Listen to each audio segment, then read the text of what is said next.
So may question po ulit tayo. Question po, need po ba lahat ng MOV sa buong 3 years ang ilalagay or pipili lang po sa bawat year na may available na MOV?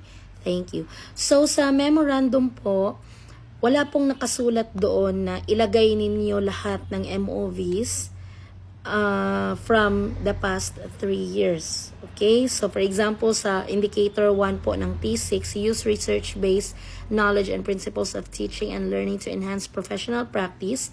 Wala pong nakalagay doon na 3 lesson plan po ang ilalagay ninyo.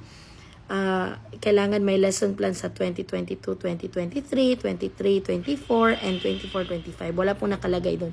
So, sa experience po namin sa mga colleagues ko po, yung nilagay po namin ay yung lesson plan lang po talaga na isa lang pong lesson plan. Pumili lang kami ng school year kung ano ang pagkukunan namin. Okay, so yung napili namin is yung recent po na school year, 2024 and 2025. So, doon po kami kumuha ng lesson plan or ng mga MOVs. So, sakaling wala din naman po kayong MOVs from school year 2024-2025, edi doon po kayo kumuha sa ibang school year po. Wala naman pong problema yon. Kasi, ang sabi po kasi sa amin, ang instruction po sa amin ay kumuha kami ng MOVs from our portfolios from the past 3 years. Yun po. So, for example, wala po kayong na-record na proof of attendance in LAC session.